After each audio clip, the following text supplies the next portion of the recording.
and hopefully we can get through the agenda items fairly quickly here and have a good discussion around all of the items that are here. So Chris, I'm assuming item 1 is you with the investment results, and it's a discussion item to let us know how the investments have done for the, I guess it's probably the last 9 months since we haven't really been able to get together. Chairman, exactly. We've got formal results through September, and then we can give you a little perspective as well on Q4 to date, and backfill a little bit given we're in mid-December. Can I, Lisa, do we want to share screen and up the report itself that I can flip through, or how do you want to do this? I don't have the ability to share the screen. I don't know if you do. That's what I'm just looking at now. I don't know if the organizer has to authorize that or not. It doesn't seem like right now that I've got the ability to share here. Megan, are you on the call? I do see your name. Is it possible for you to allow Chris to share his screens? If you go to the button next to the start video, there should be the option to share your screen. Yeah, when it's share content, but then it doesn't seem to let me. Let's see here. Yeah. No, it doesn't seem though to let me pull the content off my system. Unfortunately, I'm not sure why. Well, everybody got the package, right? Yeah, so I get it to Lisa's point, Rick, if no one objects. I think everyone has a package there. It's just, it should be the attachment labeled WH Retiree Medical 3Q20 QIR. So if everyone has access to that, it's a heady document, as you all know, but we'll hit the highlights here and get you caught up on the investment portfolio. So I'm going to jump ahead here. If everyone could, and just center for a minute on slide 4, and just share very broadly the idea that I think, as you all know, that since the throes of the crisis in March, the appetite for risk since then has been pretty darn steady, and is evidenced on this page in this visual you'll see for the third quarter in particular. Kind of more of the same, right? So these are global equity returns beginning and end to quarter, and a pretty pronounced a run-up in equity prices. Certainly through the summer, we had a little bit of a pause in September with some concerns around the technology sector that, as you all know, has really been, until very recently, the leader in terms of what's worked absolutely best in the capital markets. But if we skip ahead to page 5, a lot of numbers on the page, but if you can make it out for the quarter, certainly you'll see there in the middle of the page that the breadth of risk appetite extended beyond large cap U.S. equities, and we saw positive returns really kind of throughout the equity investing opportunity set. So international equities, growth and value stocks, and the like, all kind of performing reasonably well. Again, against that backdrop that the large cap growth names have been the strongest until very recently. The bond markets, you see in the upper left-hand corner of the page, kind of grinding along. Interest rates, as you all know, remain very low. So total, absolute return levels are still fairly modest. And in the quarter, you'll see that the bond markets were up a little more than 0.5%, and on the heels of, and as a result of the very pronounced drop in interest rates in the first quarter, interestingly enough, the fixed income markets through September broadly up just shy of 7%. Would have been hard pressed to think, 9-10 months ago that would be the case, given everything that's going on. The other thing I would offer up to the committee this evening, and we'll see this when we touch on numbers momentarily, we have seen a pretty decided and interesting turn in the markets over the last couple of months, and we've seen a market of much greater breadth. right? So I mentioned earlier large cap growth stocks doing particularly well. If you look at the fourth quarter to date, the leaders, if you will, to date have been things like small cap stocks in the US. The value style of investing versus the growth style has been pronouncedly outperforming, and the international markets are performing very strongly as well versus that S&P 500 cohort. And a lot of the discussion and kind of motivation for that, we think, centers on this idea that we've got lots of stimulus in the system, as you all know, and pronouncements to do more.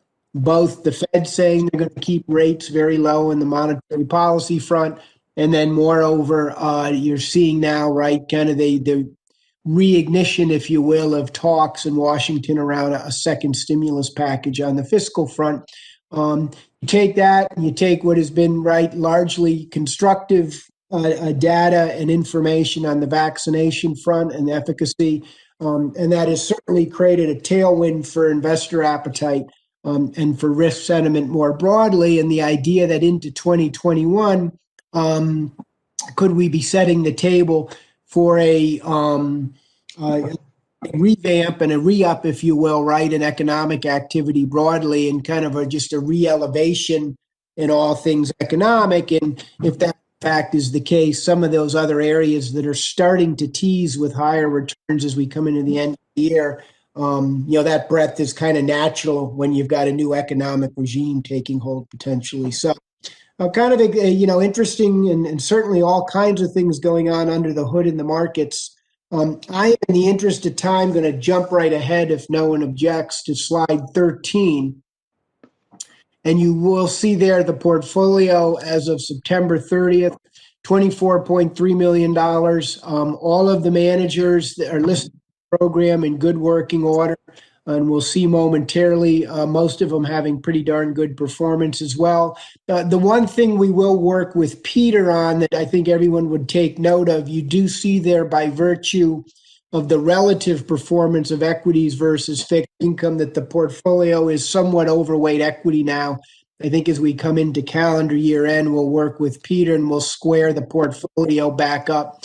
Trim some of those winning equities and get balance back square to those strategic targets, that 50-50 mix. So just an FYI for the committee, we'll kind of mechanically do that as a matter of protocol and just a disciplined portfolio administration and rebalancing as we come into calendar year end.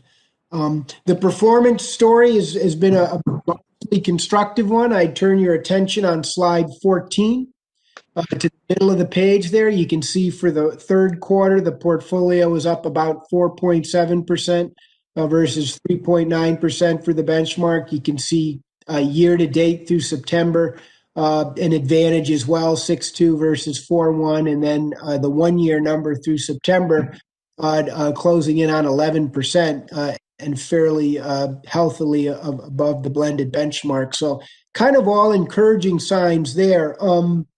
You don't have the data in front of you, but I have occasion just to look into our system formally. And on a preliminary basis through November, you see there year-to-date of 6.2. We've got the year-to-date portfolio up as the end of November at 12.2%. Versus a benchmark return of 9.7% and a 1 year number through November now. You see there 10.8, as I just mentioned, through September. Through November now, a 1 year number of 13.8% versus 11.5%. So I think we've had lots of things working in favor of the portfolio, and certainly the managers have been doing good work on a relative basis.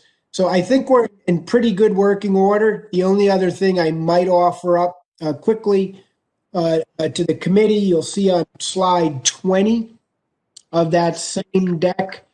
I know some of the longer standing members have grown accustomed to seeing this data, but you'll see the individual track records for the mandates at the manager level, kind of the numbers, if you will, right under the hood, that aggregate portfolio profile that we just talked about. And as I mentioned, I think by and large, most of the managers have been up to task there.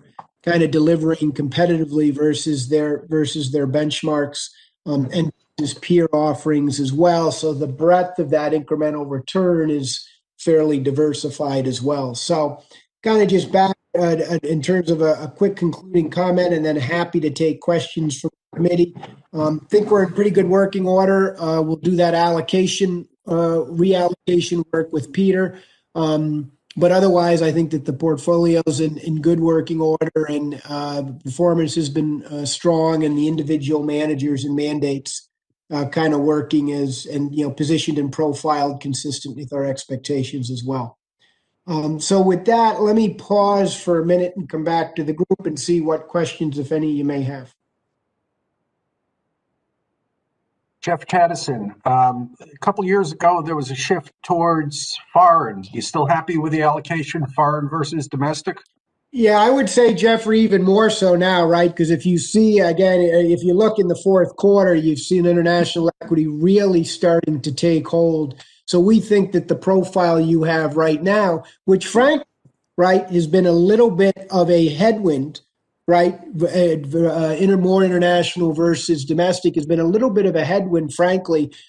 Seems to be starting to come to pass that you're starting to see some of those valuation advantages trickle into the international return streams, and we expect that to persist. So I think the mix there is spot on for what we best anticipate in the coming quarters. Domestic is more richly valued than foreign for the most part, from what I read. Yeah, that's correct. Yep, that's an absolutely true statement. So we're mindful of that as well. Thank you. So, Chris, Rick Roberts here. The in your guys' opinion, is the allocation correct? Because I know we had a discussion at the time about the international piece, and the decision was to go with a lower percentage on the international, even though it looked like international was going to do quite a bit better. Has the portfolio performed? I think from what you've said, the portfolio has performed well compared to what was decided, but was that the right decision? Yeah, I think we had, if you remember, Rick, right, we had tried to follow suit with what had happened in the pension plan.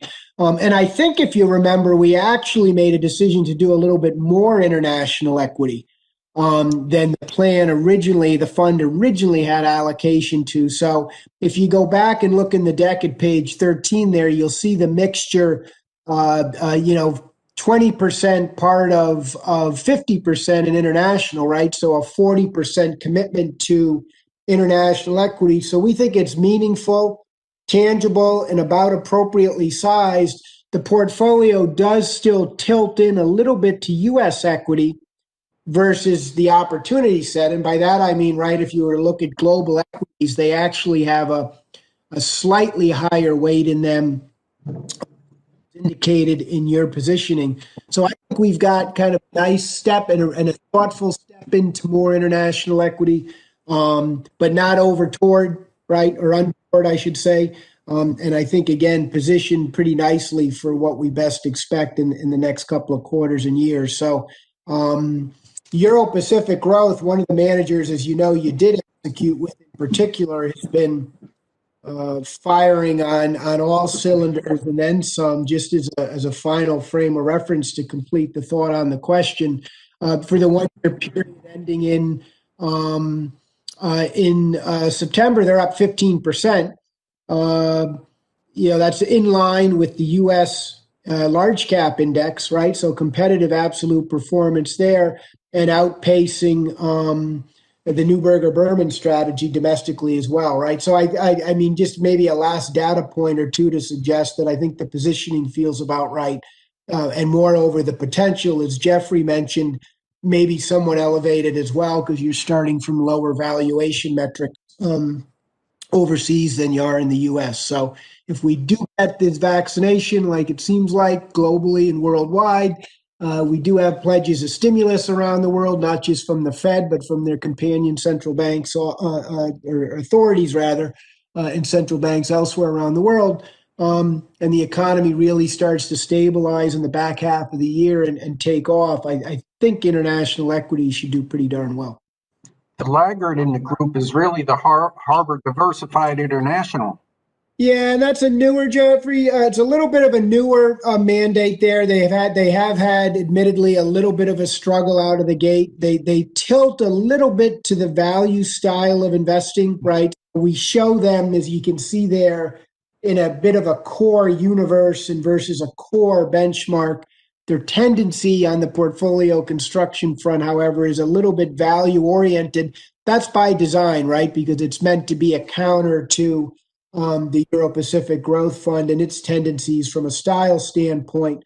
So nothing there that crops up yet, just that we view as all that concerning just yet. We're certainly mindful of those recent results, but this, the manager there, Marathon, is still pretty well regarded, and I think will be up to task if we give him the benefit of a bit more time. Well, and on top of that, I keep reading that inflation levels are going up, commodity prices going up, and that's where value will outperform growth, which may play right into their wheelhouse. That's true. You're absolutely right on that. That's a good point. So just to wrap up from what I heard, Chris, it sounds like the decision that was made has performed well. Yeah, I mean, I think, right, the ultimate, Rick, litmus test for us, right, is at the portfolio level, right? Managers will mix and max and wane a little bit, but the ultimate testament is in that aggregated number, and clearly, as you can see there versus benchmark, the results have come in fairly nicely and been additive to the broad market. So I think that is an affirmation to us that, yeah, those decisions have been were well suited. Okay, yeah, and you know, I just want to validate that we're moving in the right direction and continue to move in that same direction, and everything points to it's working well.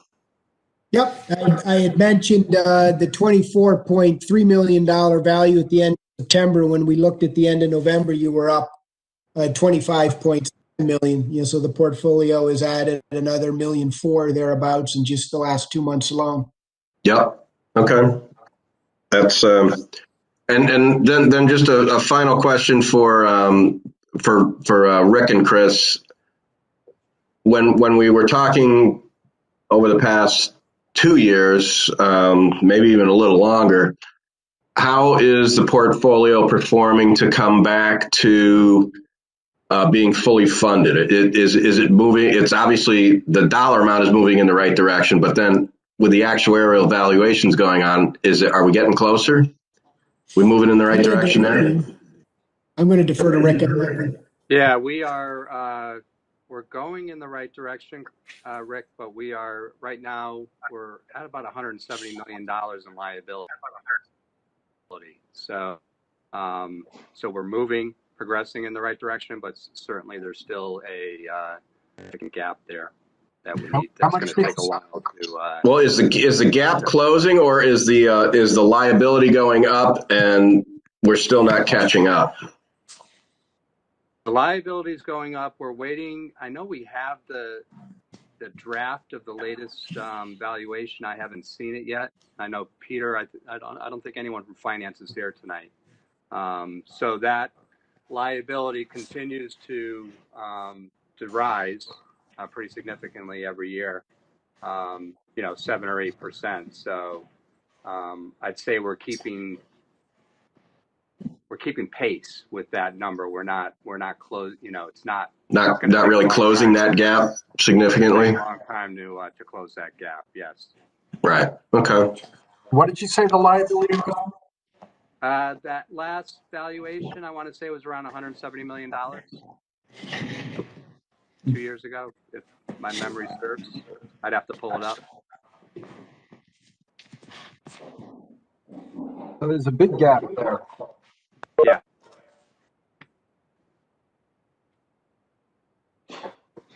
But Rick, do you recall? I don't recall what the liability was back when we started doing the investing. So has the dollar amount closed a little bit, or are we looking at the liability has increased pretty significantly and the investments are not quite keeping up? So the investments are doing what they're supposed to be doing in a fund like this where it's 50, we're maximum. There's limits in terms of what we can put into the equity market, right? We're at Absolutely, yeah. 50 equity. Our liabilities, have grown. When I started here 20 years ago, our liabilities were probably at around $70 million. We probably had about $35 million set aside in this fund. And if you remember the history of what happened back then, we went through a pretty significant amount of time where we drew from the fund, we paid our claims, but we did not put additional contributions into the fund.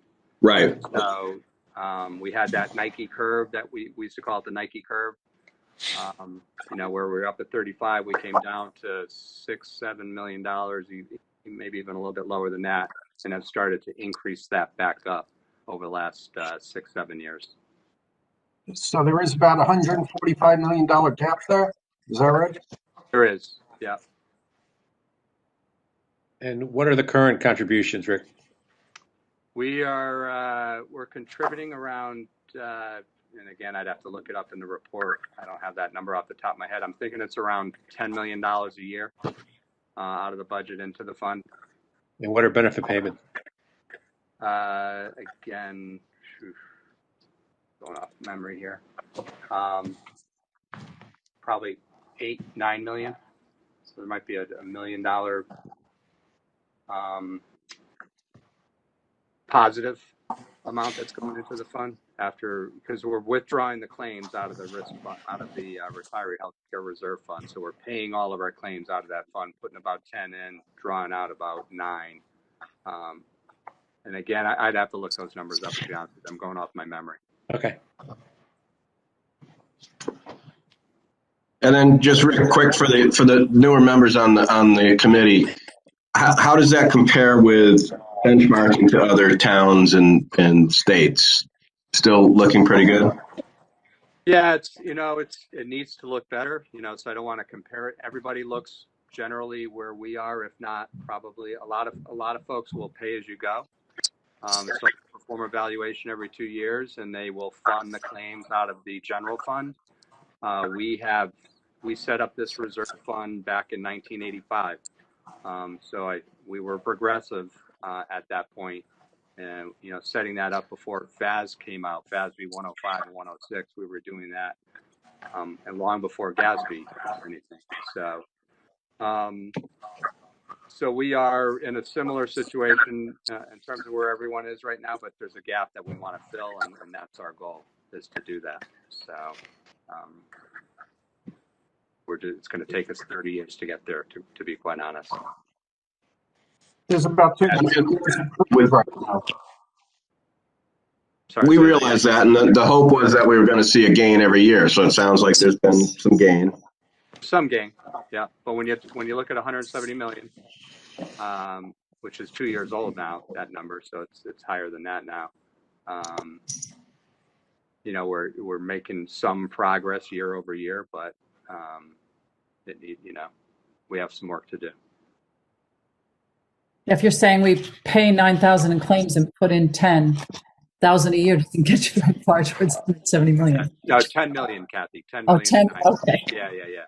But still, even a million, Still. a million at a time getting to 170 is not very quick. Yeah. But you won't, to Rick's earlier point, you won't find even a partially, halfway funded retirement plan, I think, anywhere. It's pension plans that were the focus for many, many years, and retiree health was on the back burner until about, 10, 15 years ago, where communities really started to focus on it. So, Right. Real number. Yep. Okay.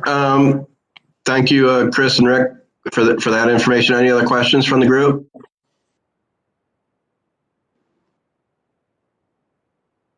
Great. I'll let you get on with the meeting, and great seeing everyone, and enjoy the holiday season, and we'll see you in the new year. Chris, thank you very much. All right. Thank you, folks. Bye. All right, Rick, I have you as the health benefits status discussion item. Yep. So we had emailed out the quarterly health claims report, which included 2 documents. The first one is one that the board's very familiar with, and that's our claims analysis. And as you can see through the first third of the fiscal year, our health claims are down just over 4% from last fiscal year, which is good news. And if you look over the last 4 or 5 years on that document, you can see that we've been running fairly well over the last 4 or 5 years, with each of those years coming in under national trend, which is averaged in that 7 to 9% in each of those years. So we finished last fiscal year at about 47 million, and we're looking at, as of now, through the first third of the year anyways, coming down to about 45, $46 million. So if this keeps up for the remainder of the fiscal year, that'll be good for the risk fund, and it will be good for certainly our retiree healthcare as well. Back to that earlier conversation. On the second page of the handout, we illustrate our COVID-19 related claims. So when the pandemic started, we had reached out to our carriers to start to track our claims specific to COVID, just to make sure that we understood what, if any, impact that it would have on our risk fund. And as you can see, we've paid out a little bit more than $80,000 in claims since the start of the pandemic. At the bottom of the claims report, we do update new cases per 14-day average per 100,000 population. And you can see that West Hartford, Hartford County, and the state of Connecticut are all in the high risk category, with 43.5, 54.3, and 53 per 100,000. Anything above 25 is considered high risk. So as we see this latest surge in the pandemic, we will continue to monitor our claims, which to date have been insignificant. But we are starting to see more positive cases among our employees and retirees.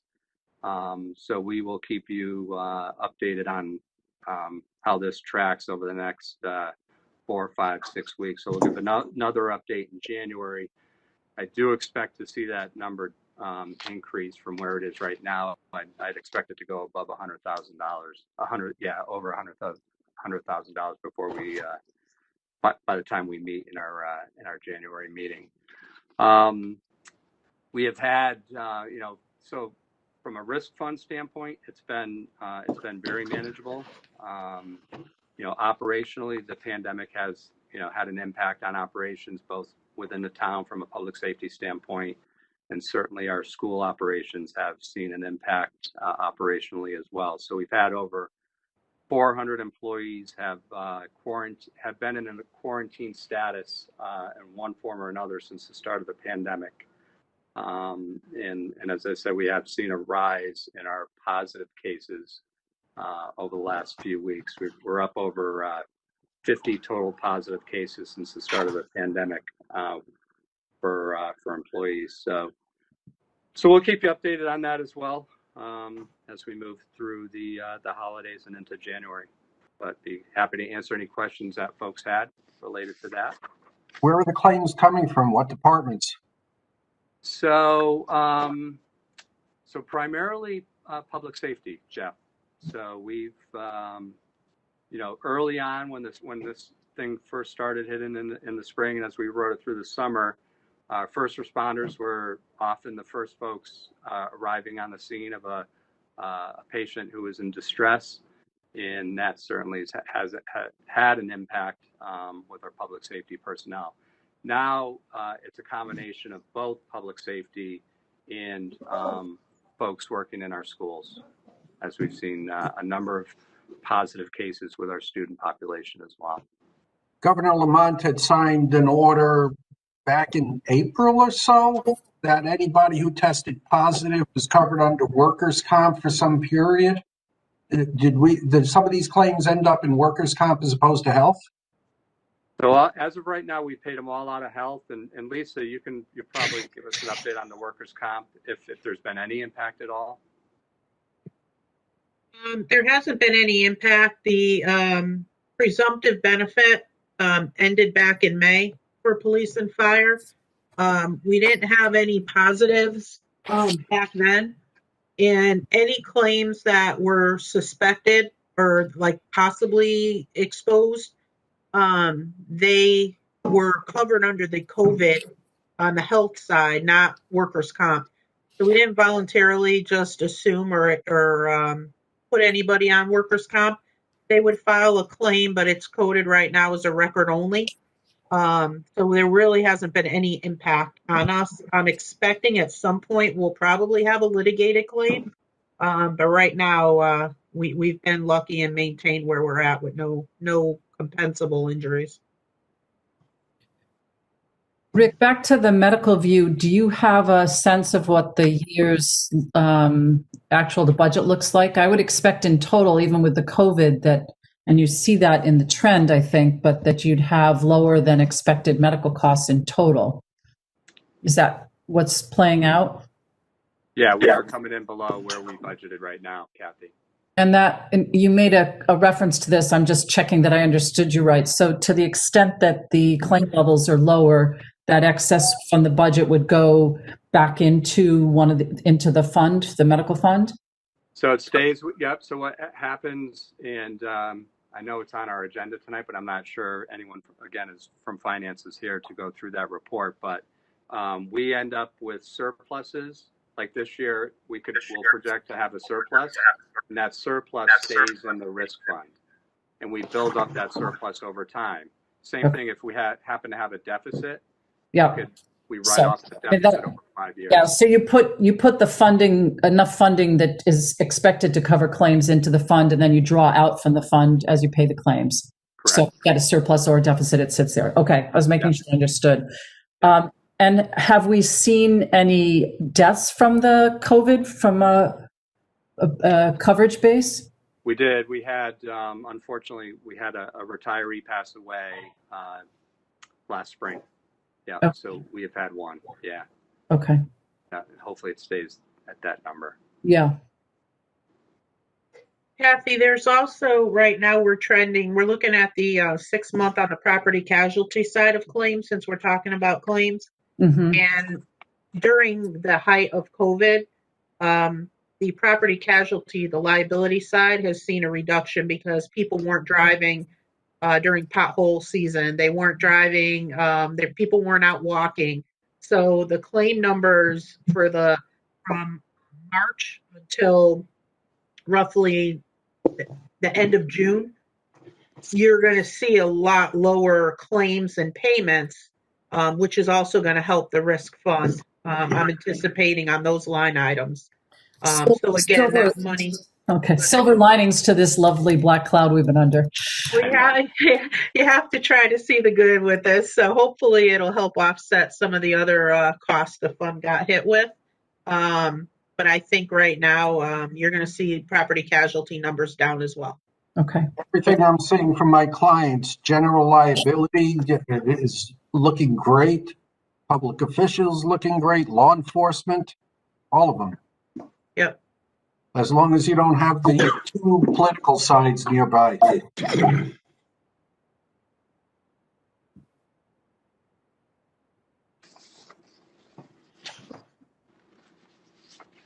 Are any other questions on the health benefits status?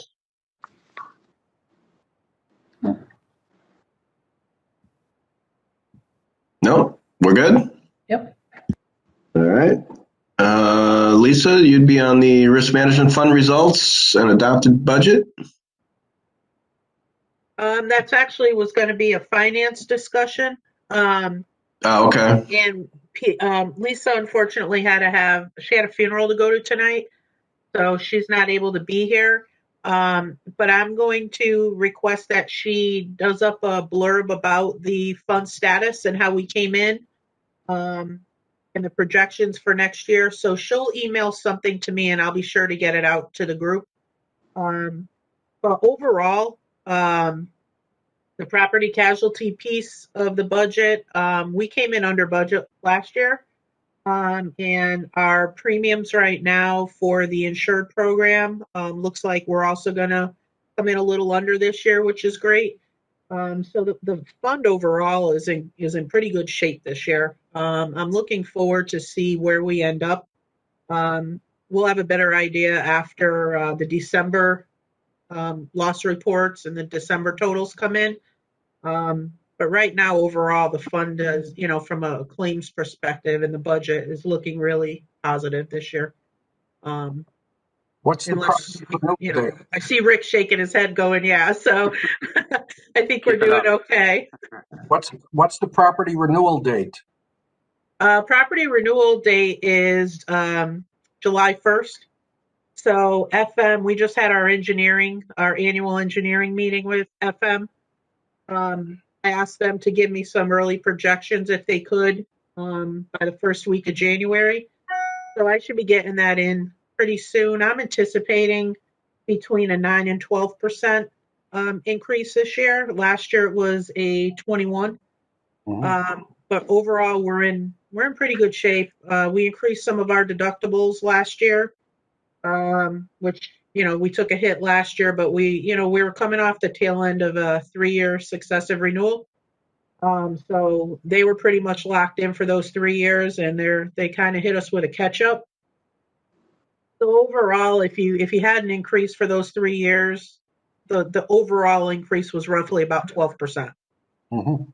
So, so I think we're going to be okay this year. I don't think we're going to get hit as hard. The property market, from everyone I'm seeing, is chaos. Yeah, they were people I've talked to were up in the 30s and 40% increases last year. So for us to come in with a 21 really isn't that bad. Like I said, coming off that 3-year renewal where we were locked in, could have been a lot worse. We have some things that we're going to be looking at. We're going to try to manage some costs a little bit differently on the property casualty, going to a managed care plan on the comp side. So we're looking at, a few options for next year. I'm kind of excited now that John's here, I could spread my wings a little bit and relax and breathe. So I think we'll be okay, but I will have Lisa Newton do a blurb, and I'll submit that to you guys in the next few days. Yeah, so now in that 21% increase for the property, that on a premium basis, that's not too bad. But what was the retention increase? Because that you got to kind of factor in. Our retention stayed the same. You said you had to take a higher retention. We got deductible changes. We are $50,000 per location instead of $50,000 per event. So that was a pretty big hit for us. Everything else, that's still peanuts. Yeah, I mean, considering we have it. So overall, it wasn't that bad. But again, we went from 10 million in cyber down to 1. So we had to shop out the cyber to the tune of additional 45,000, and that we moved over to Travelers. So it wasn't horrible. I'll just say that you didn't really have cyber coverage under the FM policy anyway, so now you've got better coverage. We got better coverage. We upped we upgraded. Right. Yeah. So and now we're pretty well. We're good, and we're in good shape right now. I think overall the whole risk plan is right where it needs to be. Are there some cyber risk management efforts outside the IT arena? Are there people in town that work on that? Because the public sector is a major league target of cyber. Yeah, Jared Morin is our IT director, and he works pretty close with FM and this past year with Travelers to do our cyber risk assessments. So we've had them done with both carriers right now, and they've identified a few areas that we need to be a little mindful of, and I believe Jared has taken that and made their suggested changes. So we're trying to stay on the forefront of everything.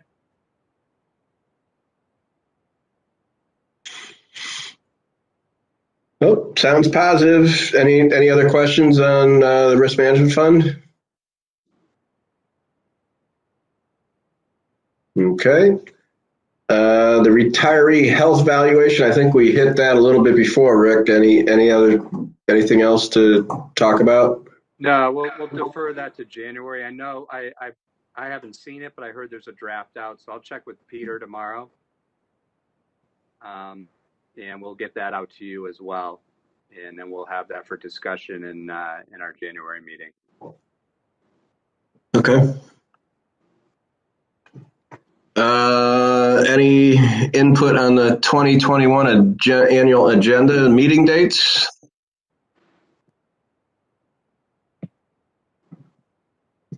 Rick, just so you know, I spoke to the town clerk this morning and I have to submit my annual notice to them, which typically is signed off by the chairman. They wanted us just to acknowledge that you're okay as the chair having me sign off on the annual agenda that we submitted. So we do have to take a vote on the agenda and the meeting dates. So if everyone could look it over and then somebody make a motion and then second, please. I move that we accept the agenda for the year. I second. All in favor? Aye. Okay. So Rick, I'm going to sign under my name with your approval. Okay, is that something I can do when I'm down there at town hall one day, or Yeah. do it jointly, or? If you can stop in, I'll be in the office tomorrow if you're around. Otherwise, What time?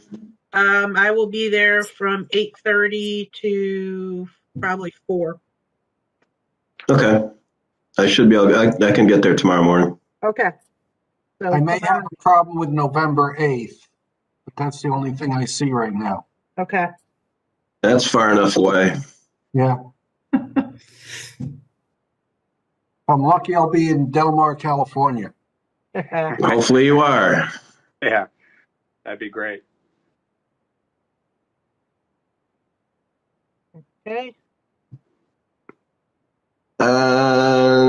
Item 6, the appointment and reappointment status. Okay.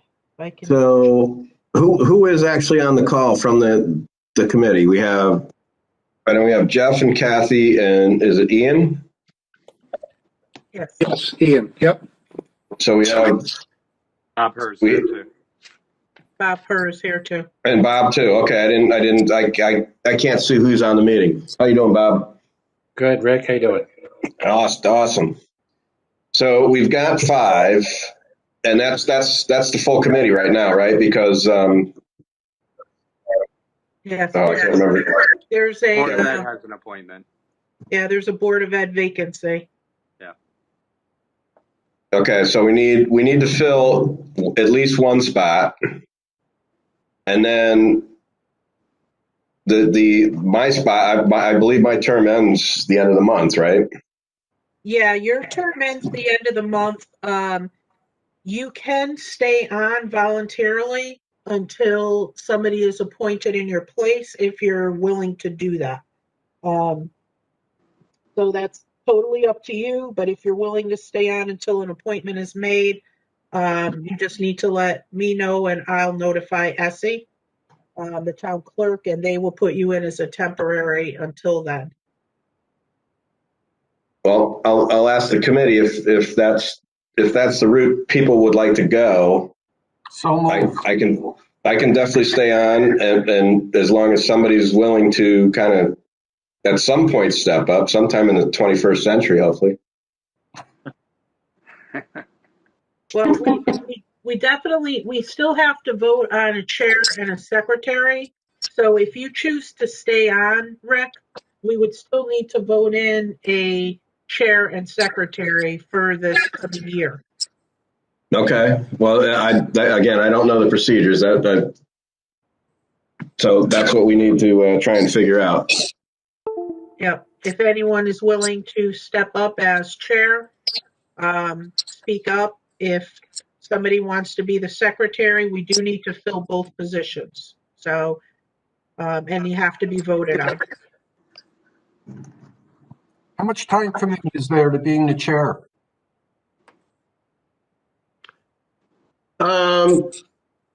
So far, it hasn't been much more than outside of the meetings. Occasionally, I'll talk with Lisa, and I know Rick personally, so I run into them and chat with them about different things. It depends on what you want to make of it. The former chair seemed to get highly involved, and that was his choice. So if something comes up, and Lisa and Rick, please add to this. It's not a huge commitment. I would volunteer. Okay. Well, Jeff, I think you've been the longest standing member, so that would make the most sense too, because you have the most knowledge of everything that's gone on. And then in the transition, if you and I can work together, I can just fill you in on what things might be still open a little bit from the past, like some of the questions on the retiree health valuations and how that's moving along. So we can transition that very easily. It's a sad statement, but yeah, I think I might have seniority. You are. But from my read, you are. Anyone else? Or are we all in favor? Sounds good to me. Yes. Okay. You're it, Jeff. Uh-oh. The Electoral College has spoken. We count votes. Come on. So I do need somebody else to step up to be secretary. Secretary typically takes the minutes. We'll send them to me, or the clerk will be John eventually, and we distribute them. So if anyone would be willing, we also need somebody to step up to be secretary. Please. I guess I could do that. Okay, Bob. Thank you. Everybody okay with Bob? Perfect. Thanks, All Bob. right. All right. Okay. So, Rick, are you willing to stay on, or are you done? I'm willing to stay on. You just let me know the time that you want me, and Jeff will work together and Bob to just coordinate how things have worked in the past. And if there's a way to step back on as a member, I think it's good for other people to step up and do things. If I can step back on as a member and just be a participating member, I can do that too. Okay. You may be able to, even if it's not as a member, you can still stay on as it's a public meeting as a resident volunteer. So you could still be involved in the committee, just not a voting member. I think you have to have 1 term break. So it may be a 3-year, I'll check on it, Rick, but I think it may be a 3-year break before you can actually become an official member again. As you recall, John Davison was a member years ago, and then he was brought back as a member, 15 years later. Well, I think quite honestly, I think he was the chair in like the 80s. Yeah, before I started working at the town, he was the chair. So that was like the tail end of the 80s. Right. So I don't want to, I'll participate in whatever way the committee thinks I can be of value. That's great. Thanks, Rick. I appreciate that. I'll let you know. I'll check with Essie. Okay.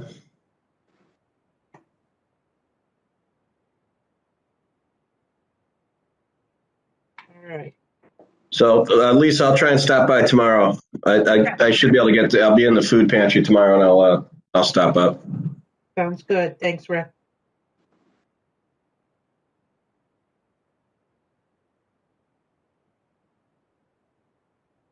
So then our last two are the procedures and objectives, and we've had discussions over the years on both of these, and I really don't think anything has changed dramatically for either of those, but if anybody has comments based on your participation as new members, we would gladly take suggestions on improvements that could be made to the procedures or objectives. but basically for the newer members, we perform an oversight role to the risk management and benefits programs of the town. It's been in place for, Rick, you'd know better than me. I mean, Pete Davison knows it's been like 35 years or so. Yeah, mid 80s, I think. Yeah. So it started the retiree reserve fund, 85 maybe. So say from 1985, and it's a progressive. In 1985, obviously, is very progressive, and there still aren't many towns that have a group like this that gets together. But it's a check and balances. It's a process to try and bring expertise from outside of the town, from town residents, to help Rick and Lisa look at things maybe a little differently to improve the programs, or just if they have a place to come to ask questions and use us as a sounding board. And it's nice to see that the town wants to involve the residents in something like this to help the town continue to improve. And obviously West Hartford has always been one of the top rated towns in the state and obviously in the country. So it's a process that works. All right. Well, thank you, Rick, as one of the new members. I appreciate that quick update, and I think it's helpful to kind of see what this is, what we're to do. And I guess one of my questions is how big of an expert are we expect to be in some of these topics, if at all? Because some of the stuff I'm familiar with, I'm very good at. Other stuff I don't really know much about, and I just want to know what kind of expectations there are. Well, there's three pieces to what the board is made up of. So, and Rick and Lisa tack on to what I'm going to say here. So typically what we'd like to have on the board is two people with benefits experience, two people with risk management experience, and two people with financial market experience. And then it's taking those diverse ideas and blending them all together and talking through, you look at all this information, and if you see something in there, point something out, ask questions. And so far, everybody that's been on here, very good questions that are asked, bringing in, your personal experience and or your business experience. And those are things that Rick and Lisa aren't necessarily going to see. And then they can take that and digest it and see if it makes sense for the town to do. A lot of things that happen in the business world you just can't do in the town and governmental roles, and they'll let us know that. But it's just bringing ideas, trying to formulate a different way possibly of doing things, or just looking at things that don't look right, pointing things out that don't look right, and then Rick and Lisa and Peter Privatera, who's not on the call today, they'll go back, get answers, and bring it back to the committee. Okay, great. That's really helpful, Rick. And that was really helpful that you mentioned that we got kind of the three areas of expertise, I suppose, because I was a little out of the water with some of the insurance stuff, but I'm very good with investments. So as long as I can help out in the finance and the investment side, and no one's expecting me to know all the insurance stuff, then that makes me feel very comfortable. So thank you for that. So that's kind of the diversity of the group, is three different expertises, and then talking amongst each other and seeing if we can bring ideas to Rick, Lisa, and Peter. And even within the risk management, Kathy and I are both actuaries, but Kathy's always dealt on the health side, and I've always dealt on the property casualty side. She might not understand what I do, and I might not understand what she does. But our worlds, even though we got the same title, are incredibly different. Right, which is I would imagine a good thing, because that brings even more diversity than even within that section. That's great. Right. So as far as where the current committee sits is, Ian, you and Bob are the financial people. You have the financial backgrounds. Jeff and Kathy are the health and benefits and welfare and workers' compensation. And then from the role I had with the company I was at previously, I have risk management and employee benefits. So I kind of cross over a little bit. Okay. We blend all that together, and You know, when Chris was talking today, I love hearing him speak. I have no idea what he's talking about half the time. And I rely on you and Bob to tell me if he's blowing smoke. Right. Yeah.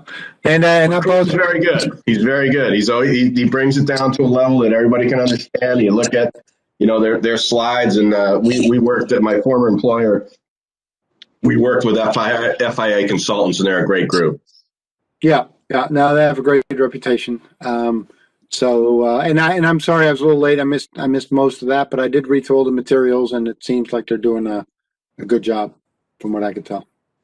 Rick, what were the three groups you mentioned again? Risk management, financial, and what was the third? So it's risk management. You know what? And Rick and Lisa, tell me if it's different. It's risk management expertise, employee benefits expertise, and then financial management expertise. Yeah, I'd say risk management is more property and casualty, which is where you are, Rick, and where Jeff is. Yeah. Finances, investments. Yeah. Where Ian and Bob are. And Kathy has the employee benefits as well. Right.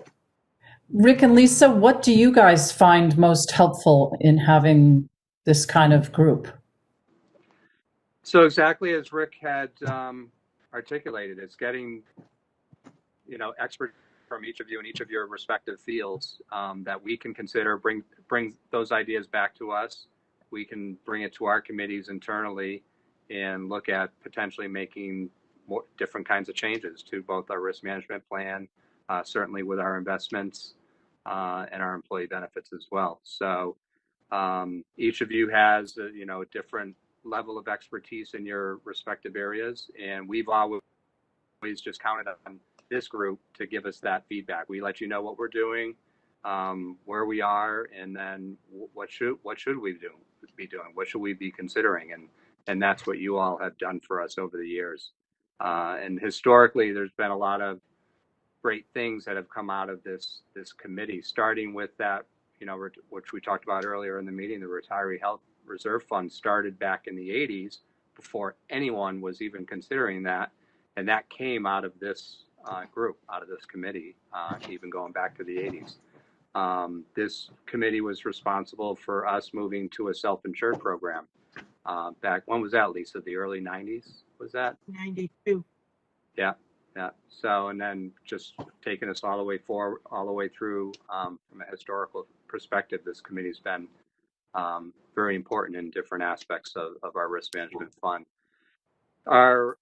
Back in the, as I talked about, we went through a period of time where we didn't make any investments into that Retiree Healthcare Reserve Fund.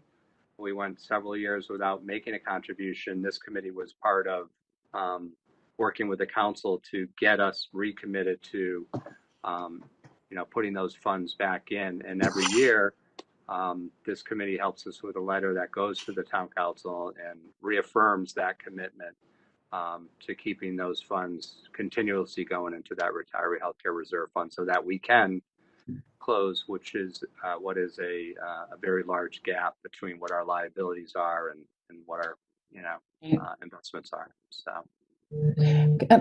this conversation is helpful for me too, Ian. I've been on this for a little bit, but we also missed most of the meetings this year, so it feels like a long time. But I have one more follow up. You said it, I think, because I as mentioned, my career is in health insurance and health actuarial, et cetera.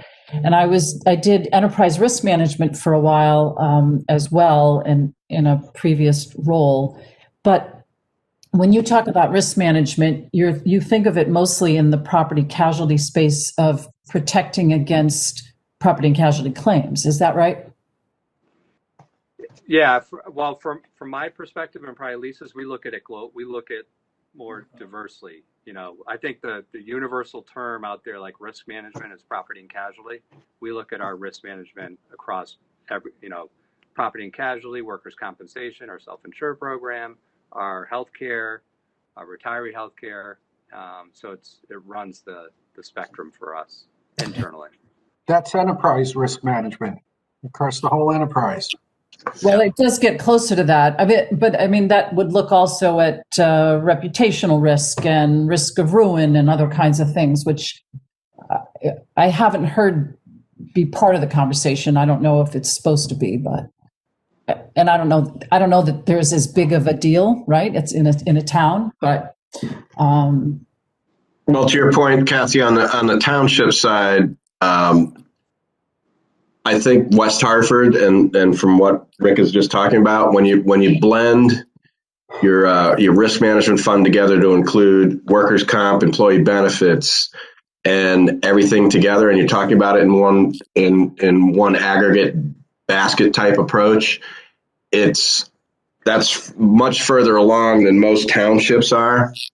When you're talking about enterprise risk management, you're talking about reputation risk and that kind of thing.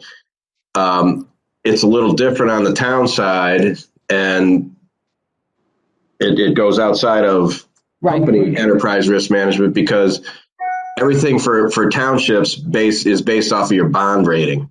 Yep. And the bond rating is so different from how companies work for enterprise risk management. Right. So I agree that, and I would just say that the discussions that we have, that it includes employee benefits and risk management, is an aggressive approach or a forward-looking approach for a township compared to what you're going to see around the country. Excellent. Thanks.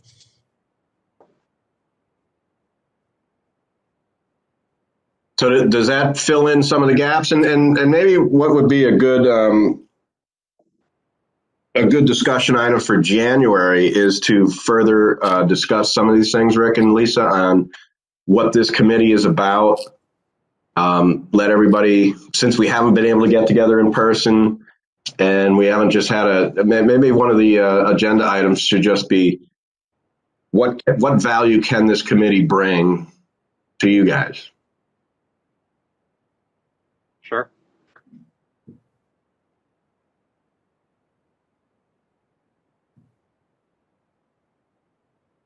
And as you said, over the years, there's been a number of things that I think have been helpful. Quite honestly, from what Pete Davison told me is at the first time that he was the chair of this committee, the town actually brought on a risk manager, which hadn't happened. So yeah, that's true. Those are the that's the type of thing that can come out of the committee like this. And so for our new committee members, as you think of things or as you see things happening around your industries or where you work, bring it forward to Rick and Lisa and Peter when he can join us.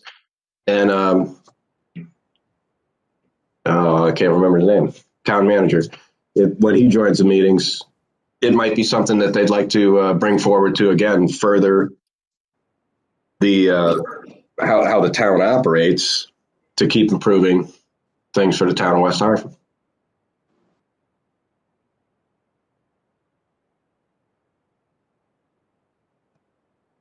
So are there any other action items? Lisa, I'll stop in tomorrow and you can let me know what we need to do to just wrap things up. Okay. For the committee going forward. And I think we're good to go. Any other questions? I was just going to comment that I think it's good that we figured out how to do Zoom meetings, at least from a risk management point of view. And as a contingency plan, it seemed kind of silly that we couldn't meet because there was a pandemic. I'm like, wait.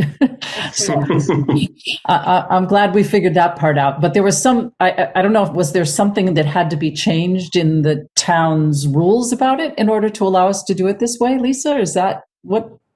Yeah, originally there was. Yeah, well, the governor orders, right, Rick, that the governor orders allowed for it. And as long as we, still have our quorums, we still vote, we still have to post minutes. It is open to the public. If somebody did want to access the Zoom meeting, they can. It is posted at the town clerk. And they can request to be part of the meeting and they would get the link like we all have. And the extension was put in place to allow it to continue until they say otherwise. Okay. So it's been effective, and since the town hall technically is close to visitors, we've been left up to those decisions Yeah. to make internally. Yeah. So we really don't have a choice right now. Well, that's good. I'm glad it worked out. Yeah, me too. So if there's Okay. anything else, shout it out. Otherwise, we'll do a motion to adjourn. So moved. Second. All in favor? Aye. It's the All last right. See Jeopardy. everyone. Thank you, everybody. Thank Yeah. you. Have a great holiday. Happy Have a good holiday, holidays. everyone. Stay safe.